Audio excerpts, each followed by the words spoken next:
This next abduction attempt scenario is a very unique situation because there were 2 adults involved. She had stopped over at my house one day and wanted to talk about it. Diane happened to be over and we talked with her. She was saying that they had seen the movie Signs and something had occurred. She wanted some answers. She was rather shaken up by what had happened. What she told us was that she and her boyfriend were talking on the phone when He sees something in the woods and he's talking to her and he says, that's funny, the stars aren't out. The stars are black now. You know, so she's here, it's like she can get the picture of this happening as he's telling it. And he hears something in the woods. And he was always very interested working with animals. That's what his current job was, working with a veterinarian. It is probably one of the most unusual things I ever heard, because it's not only the person who's experiencing it, but the person who's hearing on the phone exactly what is happening. So it's like she's right there with him and she's telling him, pray. So I think maybe we should just play the clip and let people hear them describe it in their own words. I'm not scared of much or afraid of anything, but I didn't really, I don't have much fear in me. I'll try anything, and I'm not scared of anything. Well, anyway, it was 2002. On the 4th of August, and I was sitting on my porch talking to my girlfriend, and all of a sudden, well, first of all, I noticed there were no stars, you know, I noticed that. I even said to her, geez, it's odd, there's no stars out. And then all of a sudden I started to hear a clicking sound, you know, and I was talking to her and I says, can you hear that? She says, yeah. You know, and I says, I gotta see what it is, because I do like animals a lot. So then I started following the clicking sound. And as I followed the clicking sound, I thought it's gotta be some kind of an animal, but I never heard the sound before. I didn't really know, what it was, but I wanted to see what it was, you know. And with me not having a fear, it drove me all the more to go looking for it. So I walked around my house, and as I went around my house, it seemed to get louder, and pretty soon I was standing in the middle of the woods that was along my house, and I said, you're right, they're real. And I said, I think I said it the second time, I said, they're real, you know. And I looked, and there was an alien standing there. And I looked up, as I looked up towards him, I could see his hand, three fingers in the palm, and he was gray, his skin looked like leather, and then my eyes caught his eyes, and I was just paralyzed. It's just like I couldn't move, there was nothing I could do, but by luck, I knew my girlfriend. I was one of the guys that was kind of, I believe or I don't, I was open to it, but I really didn't really believe. I did believe, it was kind of an in-between thing. And by luck, I remember her saying to me, just tell him, give me my space. And I remember I couldn't talk or move, but I remember thinking to myself, give me my space, and nothing was happening. But in the meantime, I could see something behind me. And to this day, I don't know what it was, but I could see something moving or the sides of me or something. But when I looked in his eyes were red, almost like a red black. And it looked like they went forever. I mean, just like you could look, like gonna tell them forever. I mean, they were like, it was a real hard. I mean, like, it was terrible. Anyway, so at that point, I thought, man, I'm dead. You know, I can't move. I have no way of fighting back. So I did what my childhood taught me to do, and I started to say the Lord's Prayer. And the minute I started saying the Lord's Prayer, I could move. And believe me, I turned, I took off. I never looked back. And branches were hitting me in the face, and I just booked it into my house, you know. And then I was talking to her on the phone yet, but as I rounded the corner, just as I rounded the corner of the house, all of a sudden there was a real bright light. Like it just lit up the yard, and I could see across the street. You know, I lived out in the country, so I mean it really lit up. But it was only for like a split second. And I looked up, and there were stars. You know, it was real funny. But I'm gonna let her tell some of the stuff that when we were talking on the phone, some of the stuff, because I don't remember some of it, and I think that'll kind of clarify it.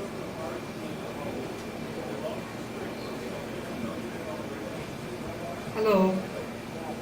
When I was talking to John on the phone and we first started hearing the noises, it was kind of a combination of clicking and chirping, and it got louder and louder. It was something we'd never heard before, so it frightened me. I didn't know what it was. I kept telling him to go back in the house. But he was determined to figure out what it was. And when he went around the backyard, and then he said to me,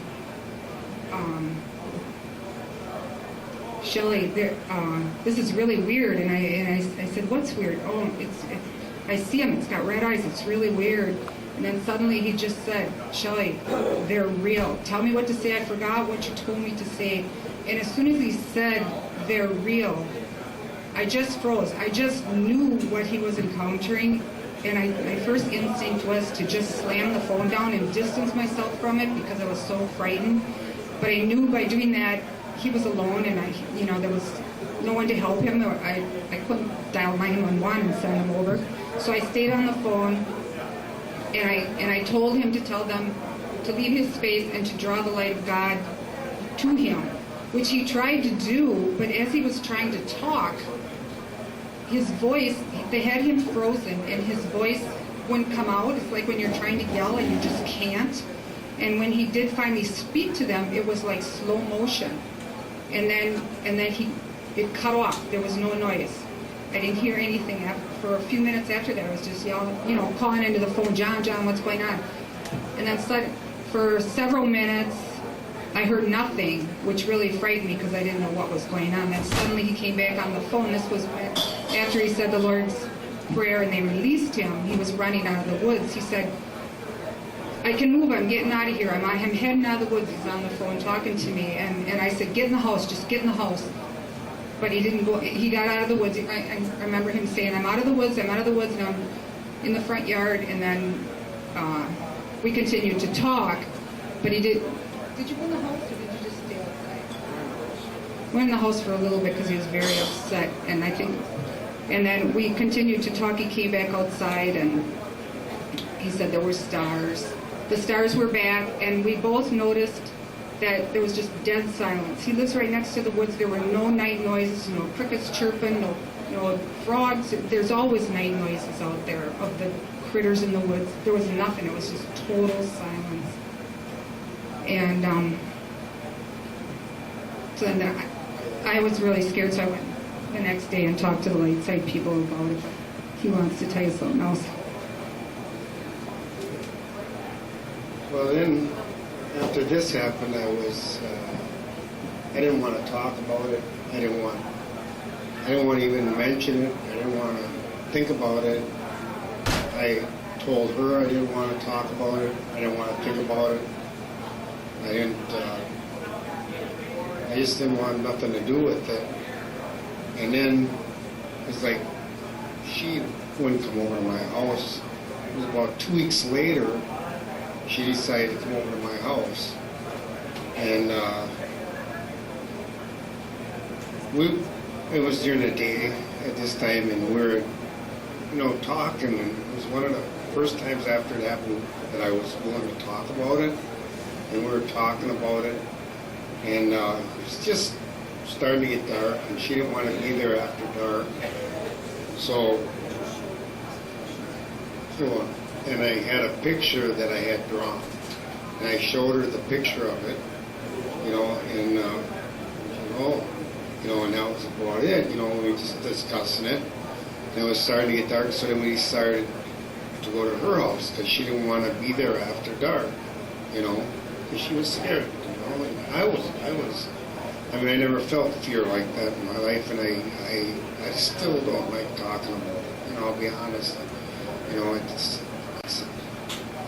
Well, anyway, so we got in the car and we drove off. Well, we got halfway down the road, and I had forgotten my medicine, and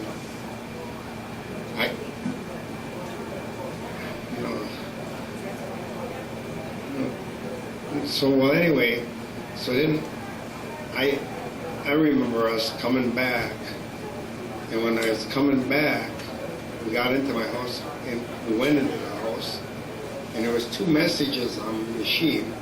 I thought I'd check it, and one was a message from a person, and the other message was nothing but the clicks. It was just the clicks. It was plain as day. As soon as I heard the clicks, which I wish I wouldn't have done now, I hit the erase button, but they were on the phone, which made me keep quiet for a long time, because it was like telling me not to talk about them anymore. That's how I felt, and I didn't. And I was in 2002, and this is basically the first time I really ever talked in front of a crowd. I talked to a few people about it, never a lot, but I was one that always said, before this happened to me, I always said, well, I wish they, a tough guy like me, I wish they'd just come and take me, I wish they'd come and get me right now. And she'd always say to me, yeah, they'd come and take you and be talking so smart, Needless to say, I don't say that no more,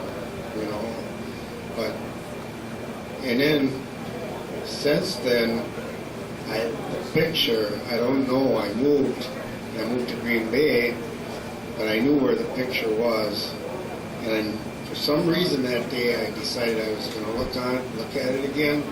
I went to get it, and I knew right where the folder was. I opened up the folder, and the picture was gone.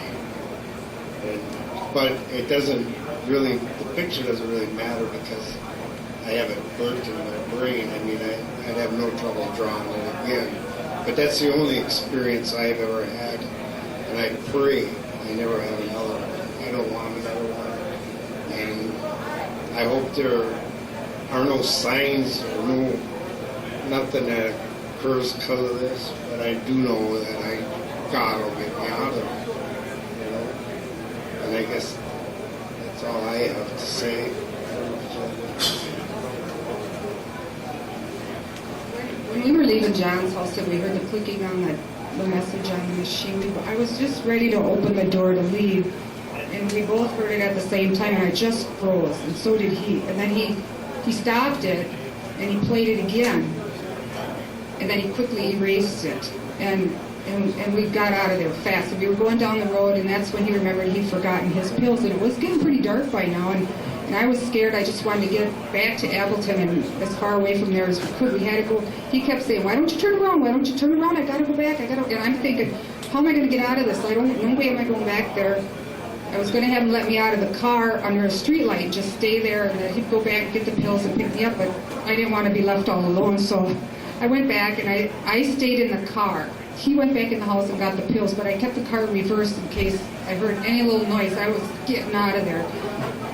But nothing happened when we went back. That was before we left the house. But that's why we were so frightened to go back, because it was already dark, and I did not want to go back there because and when we both looked at each other in the house and said, well, that's just a glitch. But we both knew it wasn't. But he didn't want me scared, and I didn't want him scared, so we said that. But as soon as we got down the road, we both just looked at each other and said, that was them. That was not a glitch. And we were heading out of there. And then we went and saw the movie Signs. And if any of you have ever seen the movie Signs, there's a part where the alien is standing in the living room holding the boy, and it makes this noise.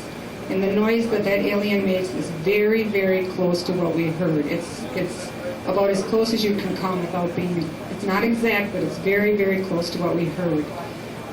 And for a long time after that experience, because of the clicking and chirping noises, whenever it was hot, I had to close all my windows in the house because I'd hear crickets out there, and I was afraid they'd get louder and louder like that night. And it was hot, and I don't have air conditioning, but I spent many, many hot nights with all the windows shut at night because I was just afraid of that sound.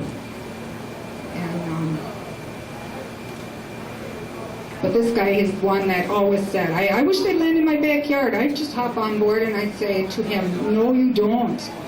And now he knows what I was talking about. John and I realized that there were a couple of things we forgot to mention about our story. And so John's going to fill you in on a couple of things we left out. Okay, one of the things that I left out was once I got out of the woods and I got in my house and I looked, I seen on my wrist four little cuts, maybe an 1/8 inch long. They're in a perfect square, and they weren't scrapes. They looked like little 1/8 inch cuts. The other thing is I forgot to say was, once I did come in, and I was a little embarrassed to say, is I did come in, and the first thing I did was I threw up because I had so much fear in me at the time that I just threw up. And I was sick to my stomach. It was fear. I was scared. I was never scared. I never felt fear like that in my life. And then also when I went into the woods, I was following a clicking, and it's a real thick, quite thick woods. I never felt a branch hit me, nothing. I just kept following the clicking. And then after I broke the spell, after I started saying the Lord's Prayer, and I could move again, I ran out of there, and I could feel branches hitting me all over the place. How I got in that woods without touching a branch, I'll never know. You know, it's almost an impossible thing to do if you knew the woods. You know? And I guess that's what we'd like to add that we forgot. You know. All these stories are very different, but they're similar in the fact that they used their instincts, they used what they had, the knowledge they had, and the idea that they could stop it. They had faith. Faith that they could do it. They had no doubt they could move little aliens. Maybe not mountains, but little aliens. You're out of here. So it gives us all hope.